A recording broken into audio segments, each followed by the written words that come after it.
یادہ تیرا کوئی شریک و صحیح نہیں، میرا عدل نظریہ ہے، انک انتا رب نعمت لک والملک، تمام تعریفیں بھی تیرے لیے، تمام نعمتیں عطا کرنے والا بھی تو، حقیقی بادشاہ بھی تو ہے، لا شریک اے میرے اللہ میرا عقیدہ اگر تجھے لا شریک مانتا ہو، فرمایا اب تلاوت ہے یار، اب تیری ہر دعا قبول کروں گا، ہر عبادت قبول کروں گا، اعلان کر دینے کے بعد حاجی مکہ مکرمہ کی سرزمین پر حرم کی زمین پر پہنچتا ہے، ارے ایک قدم اٹھاتا ہے تو ہر قدم پر 30,000 نیکیوں کا اضافہ ہو جاتا ہے۔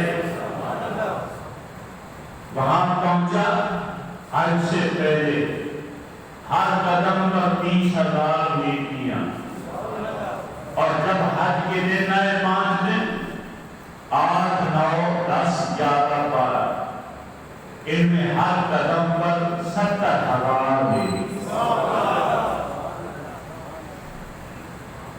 وہ رحیم و کریم ہے، اس کی رحمت کے دروازے کھلے ہوئے ہیں، 24 گھنٹے اپنے بندوں پر اپنے رحمت نشان کرتا چلا جاتا، ایک ایک قدم پر کب وہ ہوٹل کی طرف جائے کھانا کھانے کے لیے یا غسل کرنے کے لیے جائے، حج کا احرام باندھ لیا، اب وہ محرم ہو گئے، اب اس کے ایک ایک قدم پر نیکیاں ہی نیکیاں مل رہی ہے۔ کالی کملی والے نے شاہ فرمایا من نظر الی الکعبۃ ایمانا و احتسابا غفر له ما تقدم من ذنبه وما تأخر، جو ایمان کی حالت میں عبادت و ثواب سمجھ کر میرے گھر کو ایک نظر دیکھے گا، اس کے اگلے پچھلے سارے گناہ معاف کر دوں گا، پچھلے بھی معاف اور اگلے بھی معاف، ایک حج سے دوسرے حج، ایک عمرہ سے دوسرے عمرے تک کے سارے گناہ معاف ہو جاتے ہیں، بشرط ہے کہ اس حج و اس عمرہ کو کرنے کے بعد وہ اس کی حفاظت بھی ہے، ایسا نہیں کہ حج عمرہ کر کے واپس آئے تو ملاوٹ کرنی شروع کر دے، ناخن میں کمی بیشی شروع کر دے، سود لینا شروع کر دے، اگر حرام کھانا شروع کر دے، لوگوں کا حق مارنا شروع کر دے، یہ نہیں، اس حج اور اس عمرے سے جڑ کے بعد جو ڈگری کو سند لے کر آیا ہے اللہ کی رضا کی، نبی علیہ السلام فرماتے ہیں اگر اس نے حج کیا اور اس نے کسی کو گالی نہیں دی، کوئی گناہ نہیں کیا، وہ یوں سمجھے کہ اس طرح پاک صاف کر دیا گیا ہے جس طرح اس میں پاک صاف تھا جس دن ماں کے پیٹ سے پیدا ہوا۔ جب بچہ ماں کے پیٹ سے تولد ہوتا ہے، پیدا ہوتا ہے، اس کے نامہ اعمال آئینے کی طرح صاف اور شفاف ہوتا، کوئی گناہ نہیں ہوتا۔ حاجی بھی اگر اللہ کی رضا کے لیے وَلِلَّهِ النَّاسِ حِجُّ الْبَيْتِ مَنِ اسْتَطَاعَ إِلَيْهِ سَبِيلًا، اللہ کو راضی کرنے کے لیے لوگوں پر فرض ہے بیت اللہ کا حج ادا کرنا، مَنِ اسْتَطَاعَ إِلَيْهِ سَبِيلًا، ان لوگوں پر جو وہاں جانے کی طاقت رکھتے ہوں، جن کے بعد اتنا خرچہ اتنے پیسے کہ وہاں آ بھی سکتے ہیں، جا بھی سکتے ہیں، وہاں خرچ بھی کر سکتے ہیں، ان لوگوں پر سال میں نہیں زندگی میں ایک بار حج فرض ہے، ایک بار کہ وہ ضرور حج کرے، اور جب فرمایا وَمَنْ كَفَرَ، جو انکار کرے طاقت رکھنے کے بعد وہ حج نہ کرے، وَصَلِّ فَإِنَّ اللَّهَ غَنِيٌّ عَنِ الْعَالَمِينَ، اللہ تمام جہان والوں سے بے نیاز ہے، کوئی اس کی عبادت نہیں کرتا نہ کرے، اللہ کی شان میں کوئی فرق نہیں آتا، اسے کوئی حاجت اور ضرورت ہے، اگر کوئی حج کرتا ہے تو اپنے فائدے کے لیے کرتا ہے، عمرہ کرتا ہے تو اپنے فائدے کے لیے کرتا ہے۔ اب یہ تو مالدار لوگ جن کے پاس طاقت ہے، لیکن جو غریب آدمی ہے وہ کیا کرے؟ غریب آدمی تو سارے دن کی روتا رہے گا کہ یا اللہ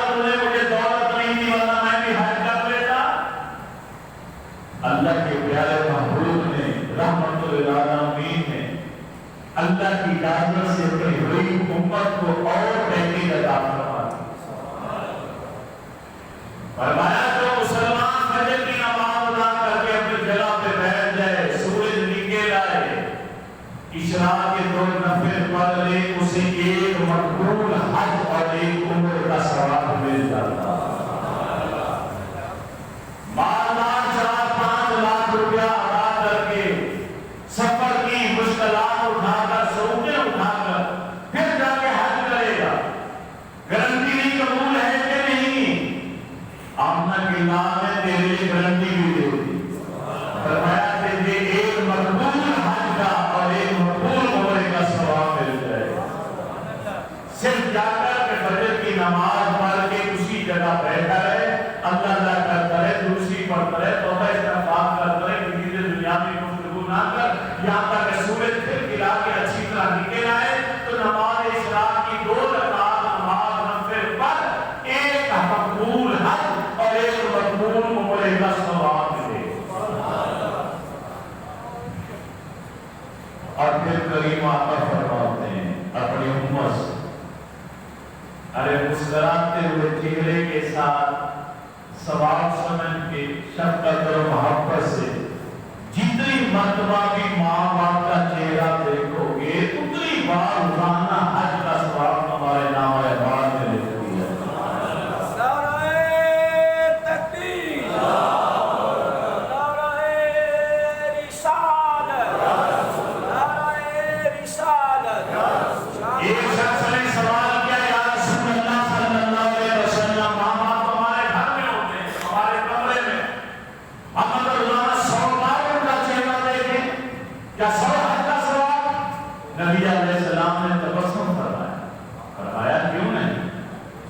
100 بار دیکھو گے محبت اور ادب کی نگاہ سے تو 100 بار تمہیں ثواب ملے گا۔ اس سے بھی زیادہ اللہ عطا کر سکتا ہے، وہ تو قدیم قادر مطلق ہے، وہ چاہے تمہارے خلوص کو دے کر نیکیوں میں اضافہ۔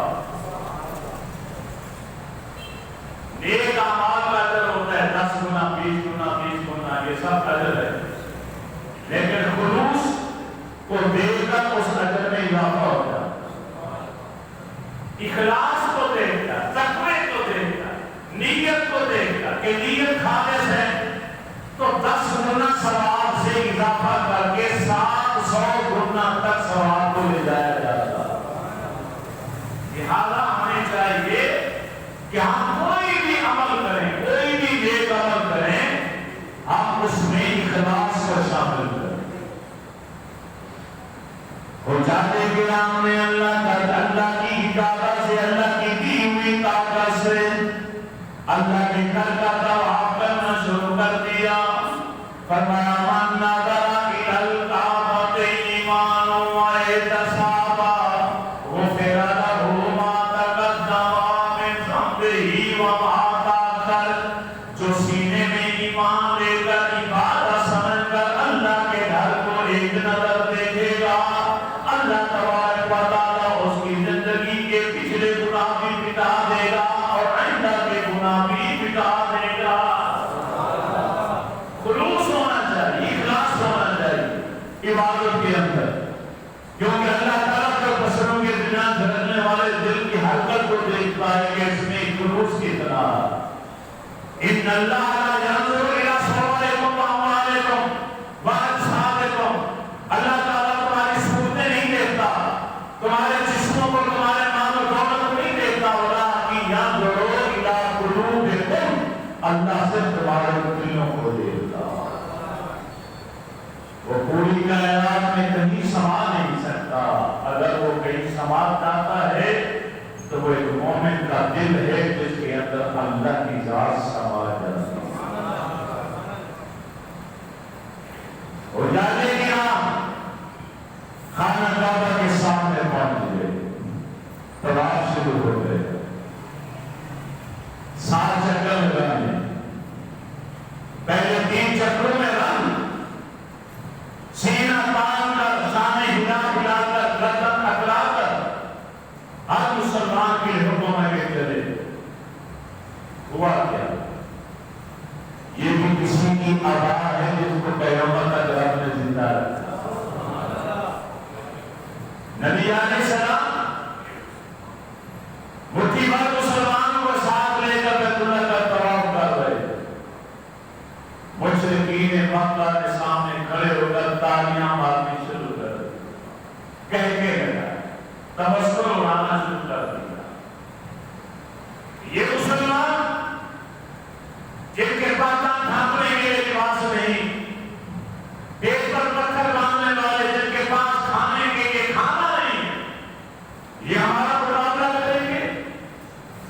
جبریل امین اللہ کے محبوب اللہ فرماتا ہے آج سے قیامت تک کے یہ عادت جاری کر دو. بچہ ہے، جوان ہے، بوڑھا ہے، کمزور ہے، بیمار ہے، جو بھی یہاں آئے میرے گھر کے پاس. حالانکہ کائنات میں کہیں بھی کوئی گردن اکڑا کر سینہ تان کر چلے گا تکبر شمار ہوگا، اس کے نام اعمال میں گناہ لکھا جائے. لیکن میں راکی دعوت دیتا ہوں کہ میں تیرے گھر کے سامنے کھڑے ہو کر پہلے 3 چکروں میں سینہ تان کر چلو گے تو ثواب ہی ثواب ادا کرو. ان اکڑی ہوئی گردوں کے سامنے گردن اکڑا کے چلنا عبادت ہے. معلوم ہوا کہیں گردن کو جھکانا عبادت ہے، کہیں گردن کو اٹھا کے چلنا عبادت ہے. اسلام کے اندر جہاں جمال ہے وہاں جلال بھی ہے. ان اکڑوں کی گردوں کے سامنے معمول انہیں کہہ دیجیے حمل کریں. اے کائنات کے پالنہار، اور دن تو کافر مشرک کے تالیاں بجانے والے سامنے کھڑے تھے، ان کو دکھانا تھا سینہ تان کے چلنا ضروری ہو گیا تھا، گردن اکڑا کے چلنا ضروری ہو گیا تھا. انہیں بتانا تھا کہ مسلمان جسمانی طور پر کمزور ہو سکتا ہے لیکن ایک مسلمان کا ایمان کبھی کمزور نہیں ہو سکتا. لیکن اے کائنات کے پالنہار، آج کافر نہیں ہے، آج مشرک نہیں ہے، آج کوئی تالیاں مارنے والا نہیں، آج کوئی مذاق اڑانے والا نہیں. اب تو اس کو ختم کر دینا چاہیے، اب تو رنگ کو مفت کر دینا چاہیے. جب عالم تصورات میں ہم یہ سوال کرتے ہیں تو رب العالمین کی بارگاہ سے جواب آتا ہے ارے نہیں، اگرچہ کافر مشرک نہیں، کوئی مذاق اڑانے والا نہیں، مگر یہ سنت اور ادا میرے محبوب کے محبوب غلاموں کی ہے جس ادا کو میں نے قیامت تک زندہ رکھنا ہے. نعرہ تکبیر، نعرہ رسالت، شان و عظمت مصطفیٰ. بیت اللہ شریف کا طواف ہو گیا، 7 چکر حجر اسود کی سیڑھی سے شروع. نبی علیہ السلام نے پہلا چکر لگایا، حجر اسود کو اپنے ہونٹ لگایا، چوم دیا. دوسرا چکر لگایا، آپ نے اپنی لاٹھی اس صحابی کو دی کہ اس کا دستہ اس کے اندر لگا کر دے، اور دستے کو چوم دیا. پھر چکر لگایا، دور سے ہاتھوں کا اشارہ کیا، ہاتھوں کو چوم دیا. صحابہ کرام روئے پڑے. پوری امت پر صحابہ کے احسانات ہیں جن کا شمار نہیں کیا جا سکتا. جب کوئی انوکھی بات دیکھتے وہ معلوم کر دیتے تاکہ امت کے لیے جواب عطا ہو جائے. یا رسول اللہ صلی اللہ علیہ وسلم، ہم تھوڑے سے کوئی رش نہیں، آپ ہر چکر پر بھروسہ لے سکتے تھے، آپ نے کیوں نہیں لیا؟ مختلف طریقے کیوں اپنائے؟ سیدہ آمنہ کے لال مسکرائے، فرمایا تمہاری آنکھ آج کی انگوٹھی پر مسلمانوں کو دیکھ رہی ہے، مگر میری نگاہ نبوت، بصارت و بصیرت وہ زمانہ بھی دیکھ رہی ہے جب لاکھوں کی تعداد میں مسلمان یہاں آئیں گے، یا جہاں تک نگاہ جائے گی انسان ہی انسان ہوں گے. ارے ہر ایک چاہے گا میں حجر اسود کو چوموں، جو نہیں چوم پائے گا ساری زندگی پچھتائے گا کہ میں اپنے نبی کی سنت ادا نہیں کر پایا. اس لیے میں نے یہ 4 طریقے اپنا دیے. ارے جو قریب پہنچ جاتا ہے وہ اپنا منہ لگا دے، جو ذرا دور ہے وہ اپنا ہاتھ لگا دے، جو اس سے دور ہے اپنی کوئی چیز قریب والے کو پکڑا دے، وہ اس کے اندر لگا کر دیتے. اگر یہ بھی کوئی اثر نہ ہو تو حجر اسود کی سیڑھی میں جہاں کھڑے ہو کر ارے ہاتھ کا اشارہ کر کے وہ چوم لے گا، اسے حجر اسود کے بوسے کا تھوڑا ثواب مل جائے گا.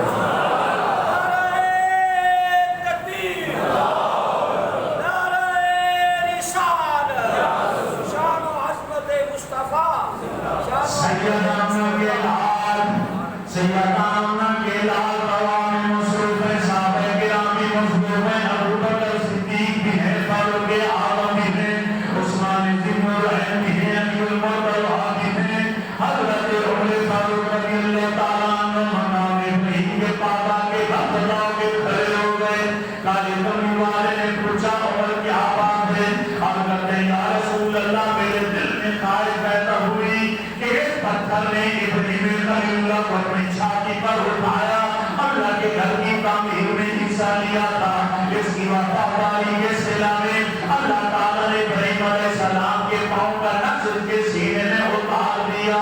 میرا جی چاہتا ہے اس پتھر عظیم پتھر کے پاس کھڑے ہو کر دو دانہ نماز ادا کر لی جائے. کالی کملی والے خاموش ہو گئے کیونکہ اللہ کے نبی ہیں. اگر انکار کرتے ہیں تو عمر کا دل دکھ جائے گا، اگر ہاں کرتے ہیں تو اللہ کا حکم نہیں آیا. کالی کملی والے خاموش ہوئے. جبریل علیہ السلام نازل ہو گئے، اللہ کا فرمان لے کر آ گئے. یا رسول اللہ صلی اللہ علیہ وسلم، اللہ فرماتا ہے جو خواہش عمر کی فرض پر ہے وہی حکم خدا کا اثر ہے.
نبی علیہ السلام کا ایک فرمان یہاں سنانا چاہوں گا.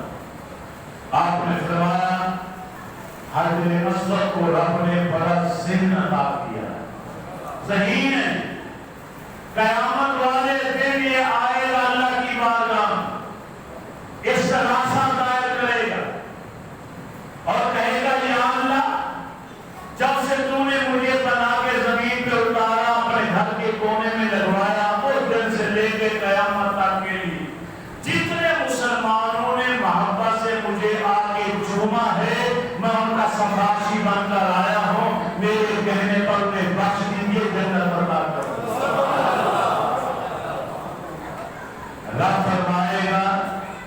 یاد رکھے، ڈھونڈ لے وہ پتھر ایک ایک چومنے والے کی شکل بھی جانتا پہچانتا ہو، نام کو بھی جانتا پہچانتا ہو،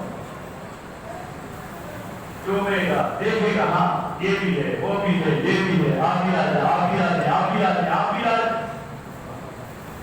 بے جان پتھر جانتا ہے میرے پاس کون کون آیا، عقیدت و محبت کے ساتھ، پھر ان کی شفاعت سفارش کر کے انہیں جنت میں لے جانا ہے۔ بے جان پتھر، جس رسول پر تم ضرور کرتے ہو، جس رسول کی بارگاہ میں حاضر ہوتے ہو، کیا آمنہ کے رام نہیں جانتے گے کہ میرے بارگاہ میں کون کون آیا تھا اور کس عقیدت و محبت کے ساتھ آیا تھا؟ کیا اولیاء کرام نہیں جانیں گے؟ کیا یہ کوئی پتھر سے بھی کام ہے؟ کیا غوث پاک نہیں جانتے مجھ سے پیار کرنے والا کون ہے؟ کیا داتا گھر میری نہیں جانتے پہچانتے؟ حضرت میاں میر صاحب رحمۃ اللہ تعالیٰ علیہ جن کے سائے میں مصطفیٰ پاک والے رہ رہے ہو، کیا وہ نہیں جانتے کہ کون آتا ہے کس بہانے سے آ کے میری بارگاہ میں سلام کرتا ہے؟ اگر یہ پتھر اپنے پاس آنے والوں کو جانتا ہے، پہچانتا ہے، پھر ان کی بخشش بھی کروائے گا، تو یہ تو اللہ کے دوست ہیں، یہ تو اللہ کے مقرب ہیں، یہ تو اللہ کے مقبول بندے ہیں۔ یہ کیسے نہیں جانیں گے، کیسے نہیں پہچانیں گے؟ یقیناً اپنے پاس آنے والے اپنی ذات کے ساتھ محبت و عقیدت رکھنے والوں کی یہ سفارش بھی کریں گے اور انہیں جنت میں بھی لے کر جائیں گے۔ آپ خوش نصیب ہیں، خوش نصیب۔ کسی کو پانی پلا دیا، قیامت والے دن کو تمہارا سفارشی بن کر رہے۔ یہ میں نے اپنی طرف سے جملہ نہیں بولا، میں نے حدیث پڑھی کہ دوستی دولت میں چلے جائیں گے، جنتی جنت میں چلے جائیں، پھر اللہ تعالیٰ ایسا منظر پیش کرے گا کہ وہ ایک دوسرے کو دیکھ پائیں۔ ایک جہنم میں رہنے والا دیکھے گا کہ جنت میں وہ شخص پھر رہا ہے جس کو میں نے دنیا میں پانی پلایا، وہ وہیں سے آواز دے گا، کہے گا جنتی مجھے پہچان، جانتے ہو دنیا میں فلاں موقع پر تو تجھے پیاس لگی تھی، تو نے پانی مانگا تھا اور میں نے تجھے پانی پلایا۔ اللہ تعالیٰ اس کو یاد دلاتے۔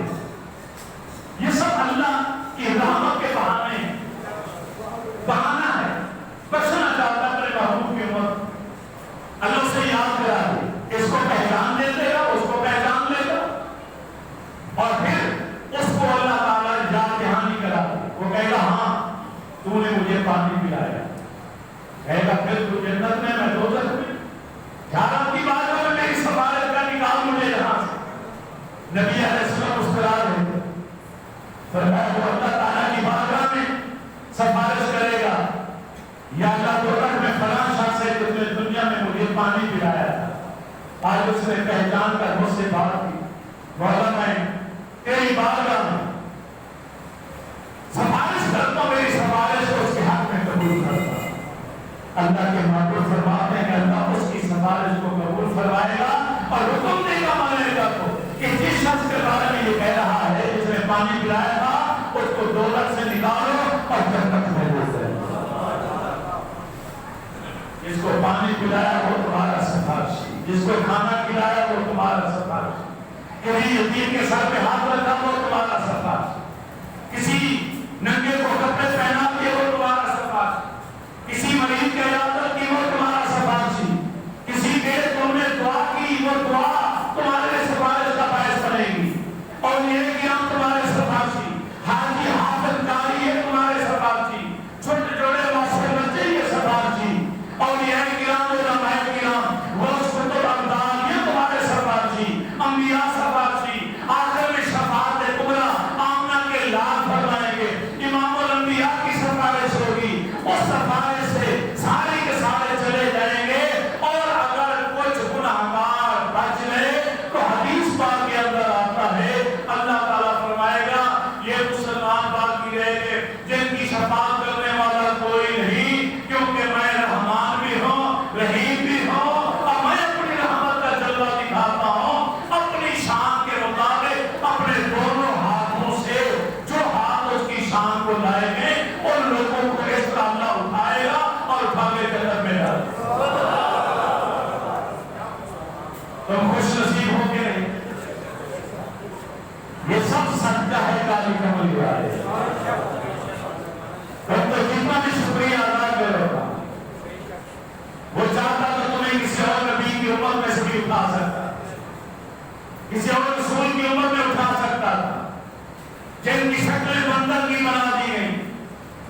خیرات کو چلاؤ نہیں بلکہ اپنے بھائی کی مدد کر. تمہارا کپڑا ناپاک ہو گیا اس کو پانی سے دھو دو پاک ہو جائے گا. ان کے عبادت خانہ تھا مسجد. تمہارے پوری کائنات کی زمین کو مسجد بنا دیا گیا کہ جہاں چاہو سجدہ ریز ہو جاؤ اس نے تمہاری نماز کو قبول کر لینا ہے. کروڑ سے بھی زیادہ احسانات ہیں جو اللہ نے اس امت پر اپنے محبوب کے صدقے کیے. تو ہمارا فرض بنتا ہے کہ ہم اٹھتے بیٹھتے فارغ اوقات میں اس کاری کمری والے کی ذات پر درود شریف پڑھائیں. درود پڑھتے ہیں کہ نہیں؟ درود ابراہیمی تو پڑھتے ہوں گے, نماز میں تو پڑھتے ہیں, نہ آگے پیچھے کوئی پڑھے یا نہ پڑھے. رب نے لازم کر دیا, واجب کر دیا نماز میں درود شریف پڑھنا. اللہم صلی علی محمد وعلی آل محمد, ایک میں صلاۃ کا ذکر. اللہم بارک علی محمد وعلی آل محمد, ایک میں برکت کا ذکر. سلام کا ذکر دونوں میں نہیں, جبکہ اللہ تعالیٰ کا حکم کیا ہے؟ اللہ کا حکم ہے کہ یا ایھا الذین آمنوا صلوا علیہ وسلموا تسلیما. ایمان والوں کو اللہ نے آدر دی کہ میرے محبوب اور محبوب کی آل پر کیا کرو؟ صلاۃ بھی بھیجو اور سلام بھی بھیجو. صلاۃ بھی سلام بھی. خالی درود ابراہیمی پڑھنے سے قرآن کی آیت پر عمل نہیں ہو سکتا. یہ نقطہ ذہن میں رہنا چاہیے. اگر کوئی کہے کہ درود ابراہیمی پڑھو تو قرآن کی آیت پر عمل ہو جائے گا نہیں, کیونکہ قرآن کی آیت کہہ رہی ہے دو حصے ہیں, صلو علیہ وسلموا تسلیما. صلاۃ درود بھیجو ان پر اور سلام بھیجو. سلام بھیجنا تسلیما سلموا کی تاکید ہے, کیونکہ رب جانتا تھا اور جانتا ہے کہ ایک زمانہ آئے گا لوگ درود تو بھیجیں گے سلام نہیں بھیجیں گے. اس لیے رب نے درود کی تاکید نازل نہیں کی, سلام کی تاکید بھی نازل کر دی. تسلیمہ کہہ کر تاکید نے دیا کہ درود بھیجنے میں کوتاہی شاید میں قبول کر لوں, لیکن سلام بھیجنے میں کوتاہی کرو گے وہ قبول نہیں ہوگی. کبھی آپ نے غور کیا؟ آخری نقطہ کہ دونوں درود پاک کے اندر یا ابراہیم اور آل ابراہیم کا ذکر ہے یا نبی علیہ السلام اور نبی علیہ السلام کی آل کا ذکر ہے. ایسا کریں اللہم صلی علی محمد وعلی آل محمد. ہاں یہاں ایک غلط فہمی دور کرتا جاؤں کہ میری پہلی گفتگو سن کر کوئی آدمی یہ سوچنے پر مجبور ہو جائے کہ اگر خالی درود ابراہیمی درود کافی نہیں ہے, مکمل نہیں, تو پھر ہماری نماز کیسے ہو جاتی ہے؟ نماز میں ہم یہی درود پڑھتے ہیں, سلام تو پڑھتے نہیں. تو ان کی تسلی کے لیے میں عرض کرتا چلوں, نماز میں رب نے اپنے حبیب پر سلام پہلے اتار دیا. التحیات جب پہلے پڑھتے ہو تو اس میں کہتے ہو السلام علیکہ ایھا النبی, اے نبی تجھ پر سلام ہو. تو سلام بھی آ گیا نماز کے اندر اور درود کے اندر سلام بھی آ گیا, برکت بھی آ گئی. لہذا نماز مکمل ہو گئی ہر لحاظ سے. لہذا نماز کے علاوہ جب کوئی درود پڑھنے کا ارادہ کرے اسے وہ درود پڑھنا چاہیے جس میں صلاۃ کا ذکر بھی ہو اور سلام کا ذکر بھی ہو. الصلاۃ والسلام علیک یا سیدی یا رسول اللہ. یہ درود پاک تبلیغی جماعت والوں نے تبلیغی نصاب کے اندر جو درود پاک کا باب باندھا ہے اس کے اندر یہ درود بھی لکھا ہے.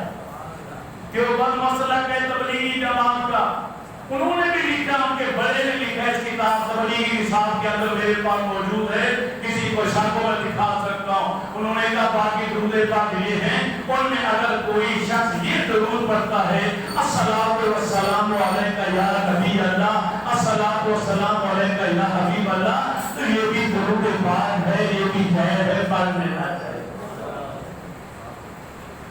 تو اب دوسری بات کہ کبھی آپ نے غور کیا ابراہیم اور آل ابراہیم پر درود اور نبی علیہ السلام نبی کی آل پر درود کیوں؟ غور کیا کبھی؟ نہیں کی. نبی کریم علیہ السلام تو وہ جد امجد حضرت ابراہیم خلیل اللہ۔ ابراہیم علیہ السلام کو اللہ نے دو بیٹے عطا کیے، اسحاق اور اسماعیل۔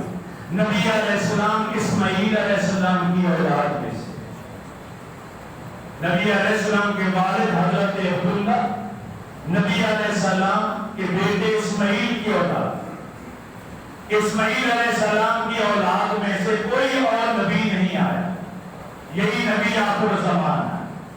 تو اللہ کے علم میں یہ بات اس نے پہلے سے رکھا ہے کہ ابراہیم علیہ السلام کی آل میں میرے محبوب کے والد گرامی آنا ہے، تو لہذا لازم کر دیا کہ ابراہیم اور ابراہیم کی آل پر درود بھیجو، اور یہ درود ابراہیم علیہ السلام سے لے کے حضرت عبداللہ تک آ گیا۔ آگے پھر حضرت عبداللہ کے لخت جگر نبی علیہ السلام آئے تو نبی علیہ السلام کا نام الگ درود میں آ گیا، اور پھر آپ کی آل پر، کیونکہ اللہ کے علم میں ہے کہ ان کی آل میں فاطمہ کی اولاد میں حسن و حسین ہوں گے جو میرے دین کی حفاظت کے اپنی جان تک نچھاور کر دے۔ یار رب نے پھر اس آل کو قیامت تک کے لیے رکھا ہے، تو ابراہیم علیہ السلام حضرت عبداللہ کو شامل کرنے کے لیے ابراہیم اور آل ابراہیم پر درود، اور نبی علیہ السلام اور حسن اور حسین کو شامل، اور قیامت تک آنے والے سادات کو شامل کرنے کے لیے اللہ نے محمد اور آل محمد پر درود صلی اللہ علیہ وسلم